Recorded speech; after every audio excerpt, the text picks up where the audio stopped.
Salve, salve, resenheiros! Tudo bem com vocês? Nós aqui mais uma vez para mais um vídeo. Mais um vídeo aí que a gente vai falar novamente sobre mais uma rodada concluída do Campeonato Brasileiro, a 10ª rodada, né? Falar dos resultados, falar de alguns placares em particular aí, de algumas quedas de treinadores aí. Então, bora lá para mais um vídeo. Sejam todos muito bem-vindos aí e já deixa seu comentário, a sua participação aí para ajudar a gente a crescer dentro da plataforma. Então, bora lá para mais um vídeo. Aí, galera, vamos lá. Hoje tem muita bomba, hein? Muita bomba. O bicho tá pegando lá no Parque São Jorge. E vamos lá, vamos com muita notícia. Antes da gente continuar aí, já deixa aí o seu like aí no vídeo. Se você é novo, tá passando pelo canal agora, já se inscreve, curte, compartilha, para ajudar a gente no crescimento do canal. Beleza, galera? Então é isso aí, vamos lá. Por onde você quiser começar aí, se quiser então, deixar o que acontece no Parque São Jorge por último hoje é uma boa. Então beleza, então bora lá. Então dá uma repassada aqui em todos os placares aí, né? Os 10 jogos da rodada aí. E aí a gente vai falar em específico de alguns resultados aí. Então bora lá. A rodada começou no sabadão, né? No sábado, dia 4 de abril aí, tivemos o início dessa 10ª rodada aí, onde o São Paulo recebeu o Cruzeiro aí com um placar bem elástico e bem surpreendente. São Paulo 4-1 para cima do Cruzeiro. Aí também no sábado tivemos o empate entre Coritiba e Fluminense 1-1. No sábado também, Vasco da Gama aí perdendo seu primeiro jogo aí com o Renato Gaúcho de técnico, aí perdeu de 2-1 para o Botafogo, no clássico do Rio de Janeiro. Aí a gente já vai passar para os jogos de ontem, aí do domingo. Aí tivemos Chapecoense, Vitória, empate também 1-1. Flamengo 3-1 para cima do Santos. Atlético Mineiro 2-1 para cima do seu rival aí de Paraná. Então 2-1 para cima do Atlético Paranaense. Bahia recebendo Palmeiras, perdeu em casa aí, jogo importante também. Bahia então perde 2-1 para o Palmeiras. Corinthians também recebendo o Internacional, perdeu por 1-0, que culminou aí na demissão do técnico Dorival Júnior. Aí tivemos também o Mirassol recebendo o Bragantino, mais uma derrota de mandante aí, Bragantino ganhando de 1-0 do Mirassol. E para encerrar a rodada, um empate entre 0-0 de Grêmio e Remo. Então esses foram os placares aí dessa rodada, né? E como a gente já tinha iniciado aí, vamos falar desses 4-1 aí do São Paulo para cima do Cruzeiro, né? Um resultado bem surpreendente aí. Cruzeiro que teve na 9ª rodada a estreia do Arthur Jorge aí como técnico, né? Que já estreou ganhando aí como técnico do Cruzeiro, e que nessa visita do São Paulo aí, tricolor, meteu logo 4-1 para cima do Cruzeiro. Então, o Cruzeiro continua ali na zona de rebaixamento do campeonato, e um resultado bem surpreendente aí pro tricolor paulista, né, Vitor? Então, destaque aí pro hat-trick do Ferreirinha, né? Ferreirinha fez 3 gols aí contra o Cruzeiro. Nesse grande resultado do São Paulo. São Paulo que precisava responder, né? O São Paulo do Roger Machado precisava responder para sua torcida o quanto antes. E respondeu bem, cara. Respondeu bem diante da sua torcida, contra um Cruzeiro que depois da vitória contra o próprio Vitória, a gente achou que ia começar a dar trabalho, mas não foi bem assim, né? Então o São Paulo se impôs dentro de casa, fez a lição de casa, ganhou aí de 4-1 do Cruzeiro, um bom resultado. Acredito que é um resultado aí que volta a dar confiança para o elenco do São Paulo e até mesmo um fôlego aí para o Roger Machado, que querendo ou não já estava sendo bem falado sobre muita pressão aí no cargo do técnico, né? Então acredito que tem uma semana mais tranquila aí, até mesmo porque tem início de Sul-Americana aí também, e Libertadores. Então dá para ter um início mais tranquilo aí, referente a essas 2 competições aí para o São Paulo. Então é uma semana mais tranquila de trabalho. Boa. No sábado também tivemos aí a primeira derrota, né, do Renato Gaúcho como técnico do Vasco. O Botafogo aí conseguindo um resultado interessante, um resultado importante também para a manutenção, né, do Botafogo na tabela do campeonato. O Botafogo continua ali no meio de tabela, mas que conseguiu um resultado bem interessante, né? Então, primeira derrota do Vasco de Renato Gaúcho aí, que já continua também ali no meio de tabela, mas que além de perder um clássico ali, é um time que chega mais próximo ali da tabela de classificação, né? Então, resultado delicado aí pro Vasco, que rapidamente Renato Gaúcho vai saber trabalhar esses jogadores aí e começar já a dar a volta por cima aí no retorno, né, do campeonato no próximo final de semana. É isso aí, pro Botafogo foi importantíssimo, né, João? Esse é o sexto clássico no ano, né? Depois de 5 derrotas, o Botafogo consegue seu primeiro triunfo num clássico carioca. Então, para o Botafogo foi um resultado importantíssimo, ainda mais por conta de tudo que acontece. Então, para continuidade de trabalho aí, para o Botafogo foi um resultado muito bom. Em cima de um time do Renato Gaúcho que ainda não tinha perdido. O Vasco vinha jogando muito bem no Campeonato Brasileiro. E claro, a gente sabe que uma hora ou outra ia acontecer a primeira derrota aí do Renato sob o comando do Vasco. Então foi diante de um clássico contra o Botafogo, uma derrota aí de virada. Então para o Botafogo o resultado foi importantíssimo. A gente comentou agora sobre o Arthur Jorge, né? O ex-auxiliar dele que vai assumir o cargo, ou não sei se já assumiu nesse final de semana, o cargo de treinador aí do time do Botafogo. Então, se ele não assumiu ainda, já vai assumir o Botafogo um pouco mais tranquilo, longe daquela pressão dentro de campo, né? Exato. Vamos ver aí o que vai ser, né? Desse Botafogo aí sendo reformulado aí. É aquele famoso trocar os pneus com o carro andando, né? Mas vamos ver o que vai dar essa reformulação aí. Em meio, como a gente sempre fala aqui, aquela velha e boa bagunça que está na diretoria do Botafogo, né? Então vamos passar para o próximo placar aí que a gente vai comentar. Placar de domingo já, né? O Flamengo, Flamengo que vinha de uma derrota cachapante para o Red Bull Bragantino no meio de semana pela rodada 9, perdeu de 3-0, fora dos seus domínios aí, consegue dar a volta por cima já na rodada seguinte, recebendo o Santos aí, ganhando por 3-1 de virada. Um jogo que, por mais que o Santos perdeu, cara, foi um jogo que foi traçado uma estratégia ali pelo Cuca e sua comissão técnica, bem atendida pelos jogadores ali dentro de campo.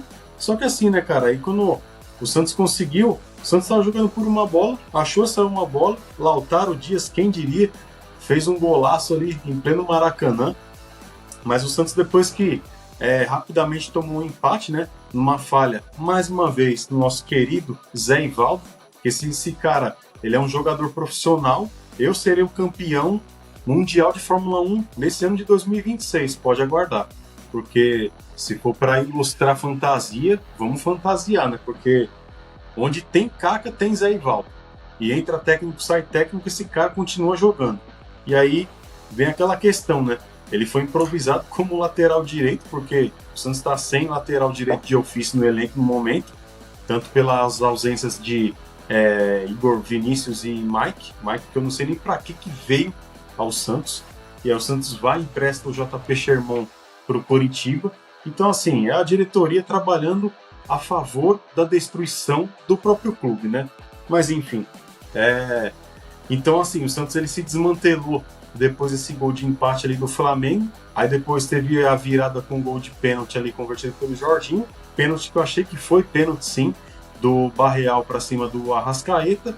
E já ali, perto do apagar das luzes ali, o Paquetá fez ali o gol que decretou a vitória do Flamengo por 3-1. Então, o Santos agora vai voltar suas atenções aí ou não para a Copa Sul-Americana que começa nessa semana aí, fase de grupos, né?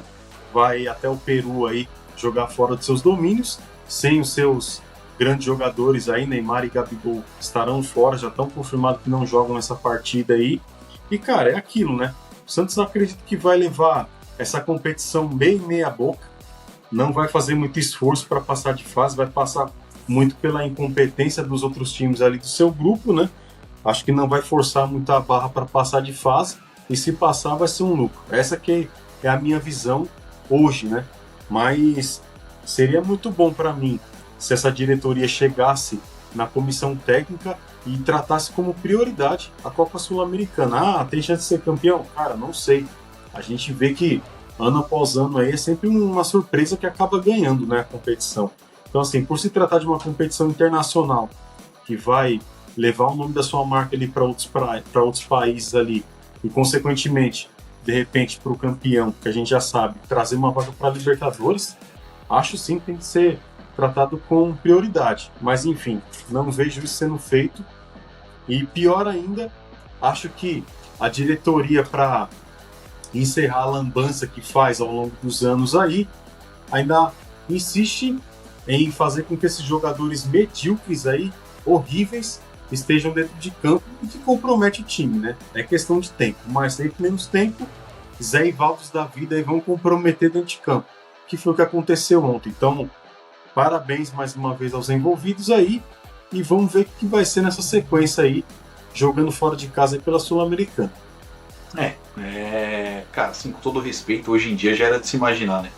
O Flamengo jogando em casa, estádio lotado, ia aprontar aí pra cima do Santos, até mesmo depois do revés contra o Red Bull fora de casa, na última rodada. Cara, a situação do Corinthians e do Santos praticamente é a mesma ali dentro do campeonato, né? O Santos ali em uma posição à frente do Corinthians na tabela do Campeonato Brasileiro, os dois praticamente ali abrindo, né, o Z4, praticamente abrindo o Z4 ali os dois já. A situação é bem preocupante.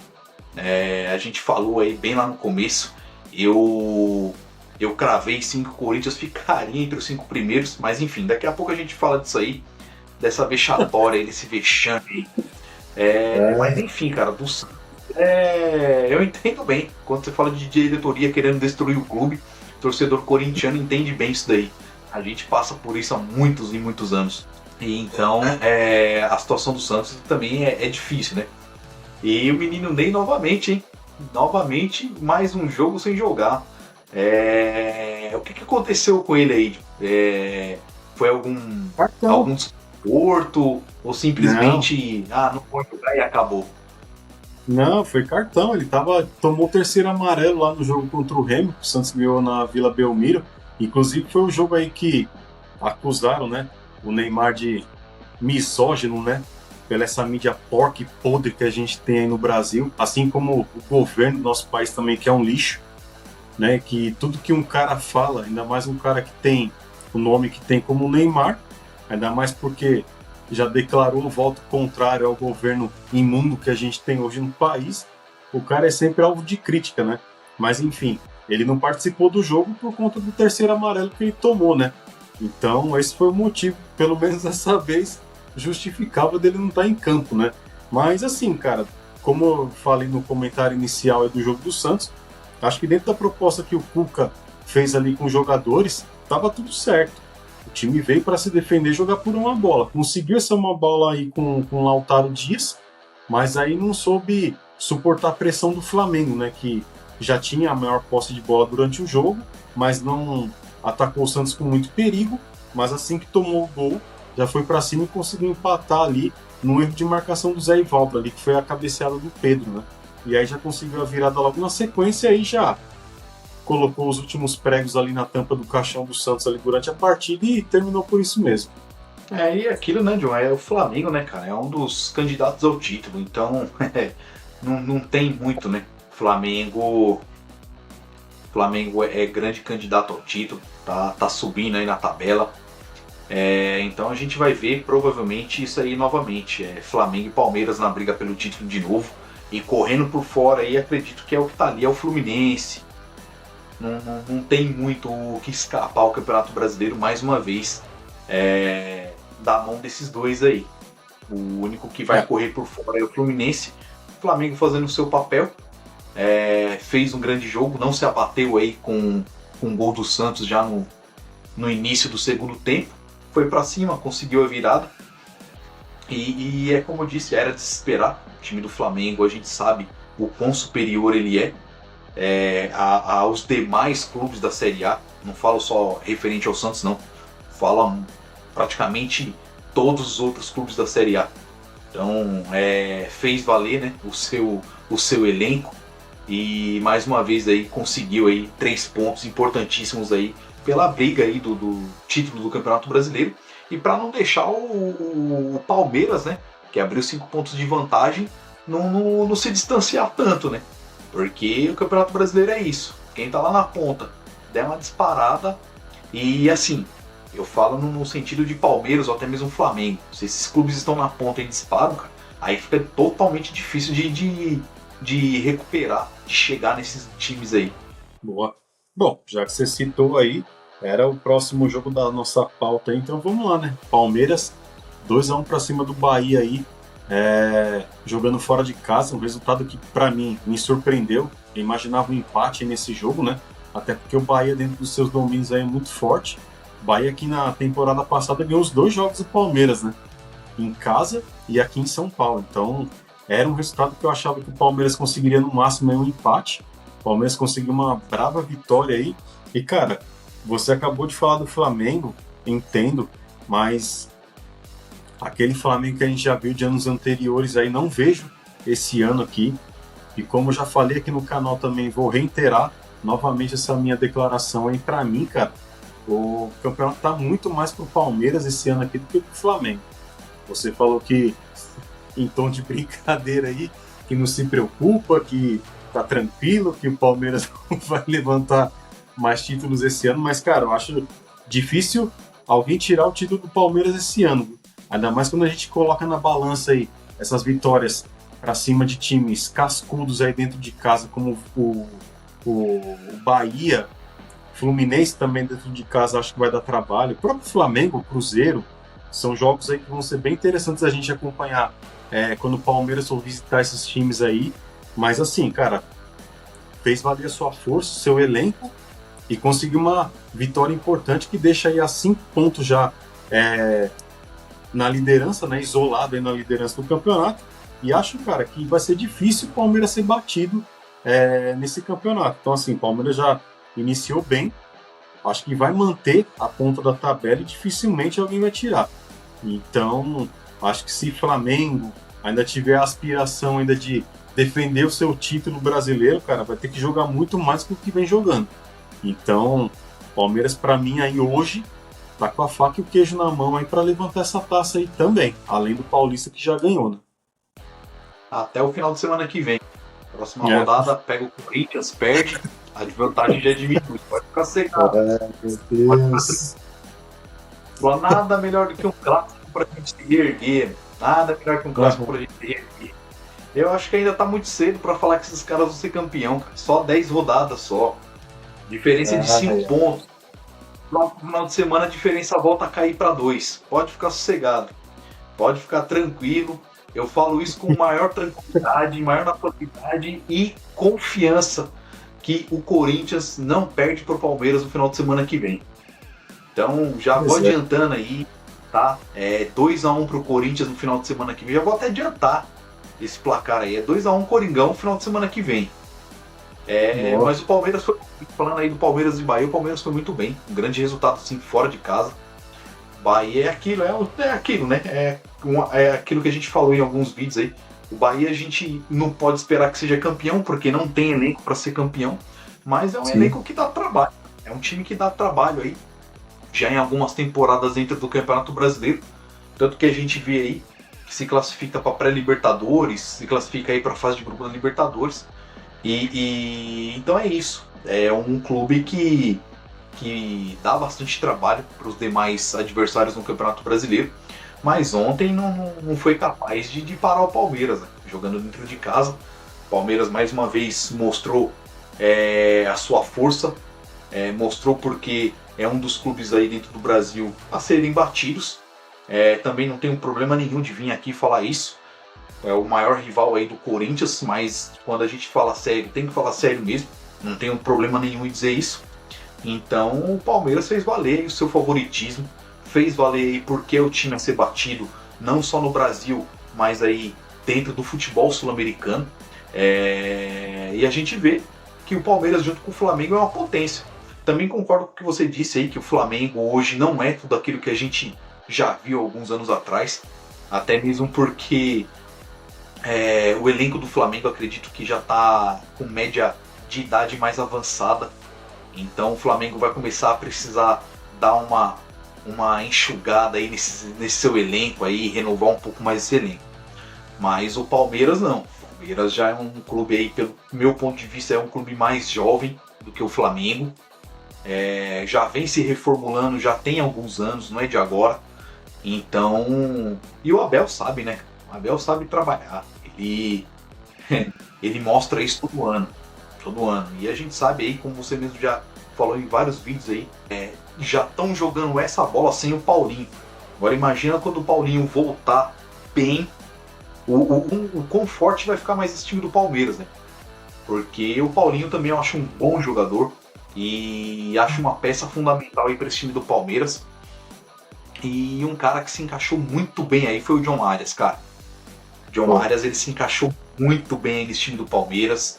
E, mano, é aquilo, né? E vai dar muito trabalho, não só no Campeonato Brasileiro, quanto na Libertadores, que inicia agora essa semana. Então é aquilo, né?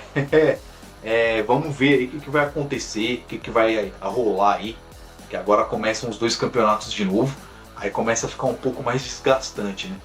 Exato. Bom, já que você tocou no assunto de domingo aí, vamos lá, né? Falar do derrotado aí, Corinthians perdeu de 1-0 aí pro Internacional na Neoquímica Arena, né? O que culminou aí na demissão do seu querido professor Pardal aí. Já não faz mais parte, mas aí antes de passar a bola para você, eu já pergunto aqui, uma pergunta tripla lá. O que é pior, perder em casa para o Internacional, que tecnicamente é um freguês de vocês aí, está a 9 jogos sem vencer, ou, como já foi anunciado aí, ter Fernando Diniz como novo técnico aí para a temporada? E que comece um show. Eu respondo tranquilo. 9 jogos sem perder, 9 jogos sem vitória, com certeza. O Diniz não era um nome favorito, na minha opinião, e pelo que eu acompanhei durante o dia. E muitos corintianos aí que eu sigo em redes sociais, muitos também não eram a favor da contratação, mas o corintiano ele tem muito daquilo, ele tem muito aquilo. Vamos apoiar. Antes de criticar, vamos apoiar. É o que a diretoria achou que era o melhor a se fazer. Então, não tem mais o que fazer. Está contratado, vamos apoiar. Acredito que chega numa semana complicadíssima. Complicadíssima. Eu acho que a semana mais turbulenta do Corinthians vai ser essa. Porque a estreia de Libertadores é um pré-clássico. Então imagina como que o Diniz já não vai chegar a assumir esse time. Cara, o Dorival já era esperado, por todo mundo, já era esperado que em caso de derrota para o Internacional dentro de casa, ele seria demitido, cara. Não tinha como segurar, não tinha mais como sustentar o Dorival aí no Corinthians, do professor Pardal. O absurdo foi ali os 10 dias de parada, só treinando. E quando o clube volta contra o Fluminense, você vê que não mudou nada, não apresentou nada, não evoluiu nada. Pelo contrário, regrediu. E aí contra o Internacional a mesma coisa. E o pior é que é assim, né, Victor? Não, o pior é que assim, além dos 10 dias sem apresentar nenhuma inovação, são os 10 dias perdidos, sendo que a diretoria, a gente imagina que já tinha a demissão dele pensada já, entre direção e conselheiros ali, o comitê diretivo ali do clube, já imagino que os caras já tinham falado sobre isso. Então assim, por que não aproveitou a porra da data FIFA com 10 dias de folga para fazer então essa troca de treinador, né? Mas não, os caras ainda querem dar mais uma chance. Cara, é o padrão, né? É o padrão. E coincidentemente, só para encerrar o meu comentário, coincidentemente a gente está na 10ª rodada e o Dorival Júnior foi o 10º técnico dos 20 times da Série A a cair. Ou seja, a média de um técnico por rodada. E ó, já vou dizer mais. Um outro que está com a corda no pescoço aí é o técnico do Mirassol, e que agora é o atual lanterna da competição aí. Acho que dependendo do resultado também dessa semana aí, já que eles vão estrear na Libertadores, cara, bye também, viu? Acho que não fica muito tempo mais não. Então, assim, é o Campeonato Brasileiro provando ano a ano que ele é um moedor de técnicos, né? Dorival caiu, mas aí fica a crítica, né? Por que não aproveitou a data FIFA para fazer a troca, né? E agora traz o Diniz, que todo mundo já sabe a forma de jogar desse cara. E qualquer time que saiba se defender, saiba abafar a saída de bola do time do Diniz, sabe que a consequência é a vitória. Então, realmente, vai assumir o clube aí numa semana bem decisiva e bem difícil. Então, é aquilo, né? Você como torcedor, é claro que vai torcer, vai apoiar, mas o cara já entrou numa sinuca de bico aí bem difícil. Eu já marquei uma consulta no meu convênio para cardiologista. Veio uns comentários aí de muitos corintianos que já são mais tiozinho aí, já estão próximos dos 40, assim como eu e muitos outros. Já é bom começar a fazer já passar num cardiologista aí, porque, meu Deus, cara, meu Deus, eu imagino ele dando aqueles pitis dele na beira do gramado. Cara, é aquilo, é torcer pra dar certo, torcer pra ele chegar, calar a nossa boca e vida que segue. Mas não era meu favorito não, viu? Não era meu favorito. Fez isso às pressas de estrear na Libertadores com um treinador. Então é esperar para ver o que vai dar. O Corinthians já quer um treinador na estreia da Libertadores contra o Platense lá na Argentina. Já tem um treinador, mas que tempo que ele vai ter para treinar o time? Então praticamente vai mandar o time como o Dorival mandaria. Então é isso. Ele não vai ter tempo de trabalhar. Acredito que nem contra o Platense, tá? E nem contra o Palmeiras no final de semana. Não vai ter tanto tempo assim para trabalhar. Para deixar ali claro o que ele quer, o que ele espera desse elenco. Só que assim Mas também, já vou deixar claro. É ele que vai estar à beira do gramado já nesses 2 jogos? Hã? Já vai ser ele que vai estar à beira do campo nesses 2 jogos? Então, é isso que eu ainda não tenho a certeza. Mas as informações que eu tenho é que o Corinthians ele queria um treinador já para estar na beira do gramado na estreia da Libertadores, sim. Então aí, bem provável que o Corinthians tenha tudo para ele estar na beira do gramado, sim, mano. E aí, se numa hipotética derrota na Libertadores e também uma hipotética derrota para o Palmeiras no próximo final de semana pelo Brasileiro, você acha que ele já entra na outra semana pressionado para cair? Cara, ele já chegou pressionado. Que situação, hein, cara? Que situação. Boa parte da torcida do Corinthians não queria. Boa parte da torcida do Corinthians não queria, cara. Eu jamais mesmo, de verdade, eu imaginaria o Diniz um dia treinando no Corinthians. É um dos treinadores que eu tinha pavor. Mas é aquilo, vamos apoiar. Vamos apoiar e torcer para que dê certo e cale nossa boca, né? Mas, cara, também acho então, também já deixar um ponto aqui, acho injusto a gente criticar só o Doritos, tá? Só o Pardal. Tem que dar uma cobrada nesse bando de vagabundo aí também que ganham milhões, que treinam. Os caras passam a semana inteira treinando para chegar num jogo profissional e fazer o que eles fizeram ontem, o que fizeram contra o Fluminense. Então tem que cobrar esse bando de vagabundo aí também. Mas, tem que cara, cobrar sim esse bando de... Com certeza, lógico que é. É um bando de vagabundo. E outra, é aquilo que eu vi muita gente falando nas redes sociais também, e também vou questionar aqui. Será que não foi esse bando de vagabundo também que não escolheu o Diniz? Porque esses caras aí são eles que mandam dentro do clube. Esse Osmar Stabile, ele é um pateta, cara. Eu vou até evitar falar do Stabile aí, que senão eu vou... Meu Deus, a situação é ridícula, cara. Então tenho certeza que os jogadores foram ali e pediram para trazer o Diniz. Porque, cara, cê é louco, Deus que me perdoe. É difícil, velho. É difícil. Mas é assim. Esse bando de vagabundo aí. Por que a diretoria não chega e cobra ali o senhor Garro, que não joga já faz tempo? Então, cara, tem muito jogador ali que tá na hora de ser cobrado. Porque os caras ganham milhões. Aí o torcedor aí que muitas vezes aí ele ganha um salário mínimo. E mesmo assim, ele vai lá e compra um ingresso absurdo pra tá lá, pra passar raiva, enquanto esse bando de vagabundo ri da cara do torcedor. Isso aí pra mim é um bando de vagabundo, cara, que tá ali ganhando milhões ali pra nada, pra rir da cara do torcedor. Aí vai lá, faz uma mediazinha lá, entregando um ovo de Páscoa pra criançada nos bairros mais pobres, pra falar que tem carinho pelo torcedor, que tem afeição pelo torcedor. Isso aí, cara, não engana o torcedor mais velho, não. Esse bando de vagabundo aí, ele não engana o torcedor mais velho, não. Torcedor que não tá acostumado a não passar a mão na cabeça desses babacas aí. Então esses caras aí também não tem que aliviar pra eles, não. Não tem que aliviar pra eles, não. Tem que cobrar principalmente esses caras aí. Porque se eles fizeram isso pra derrubar o Dorival, agora eles têm que ter eles têm que ter vergonha na cara e começar a jogar futebol. Ainda mais agora nessa semana, estreia de Libertadores e um pré-clássico contra o Palmeiras. Então esses caras têm que ter vergonha na cara sim e jogar. E jogar. Fazer o que eles não estão fazendo aí há 9 jogos.